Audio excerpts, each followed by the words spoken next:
The US is bombing Yemen, and it's killed dozens of people already. I'm here to talk to you about why that's happening and give you a short history lesson on the US's involvement in Yemen overall.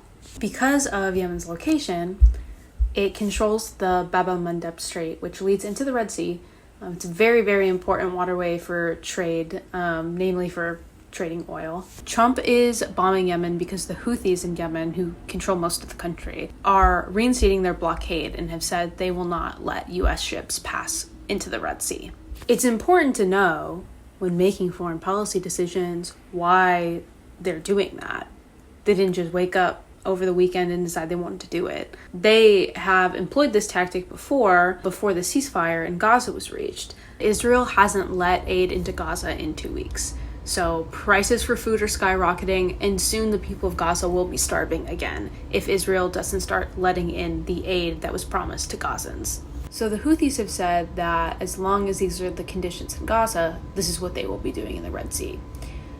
So instead of ending the genocide and forcing Israel to let food into Gaza and reinstate access to electricity, Donald Trump just started killing civilians in Yemen. Just bombing civilian areas and killing people. That just sounds like US foreign policy to me, but also just demonstrates how far the US is willing to go to cover up for Israel's genocide. So if you're watching this and you voted for Donald Trump because you thought he'd end the forever wars, I'm sorry. It's not really what he's interested in, I fear. And Donald Trump is also not a new antagonist in Yemen. If you've been paying attention, the US has actually been bombing or helping to bomb Yemen for a very long time, for over 10 years now. And all of it sort of comes back to the same reason, is that they don't want Yemen to control the Bab el-Mandeb Strait because it's very important strategically for global trade. But unfortunately, that's where Yemen is. There's nothing really that people can do about the placement of Yemen next to the Bab el-Mandeb Strait in the Red Sea. There's nothing, they can't just move people. What they can do is try and control the government in Yemen. So when the Houthis took control over Yemen, Saudi Arabia rightly inferred that the Houthis would not be a puppet of Saudi Arabia like the previous government in Yemen had been.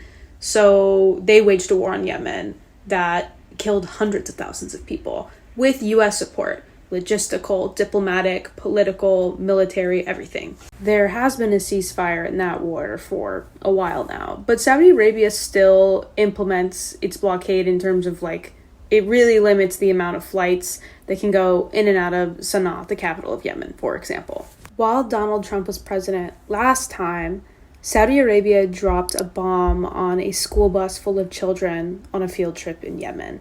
It killed 40 children and I think 11 adults. The bomb was made in the US by Lockheed Martin, sold to Saudi Arabia by the US government, and this blatant war crime did not prompt the Trump administration to stop selling weapons to Saudi Arabia. They just kept selling more. And what I think about as someone who lives in the United States is at the sites of these horrible war crimes, there's bomb shrapnel left in the wreckage that other Yemeni kids and adults pick up that say made in the USA. And the same thing happens in Gaza. They know exactly where these bombs are coming from. And US violence in Yemen transcends political party, it transcends presidential administrations, and it goes back further than when the war started in 2014. During Obama's administration, he ordered a drone strike that killed a 16-year-old American in Yemen.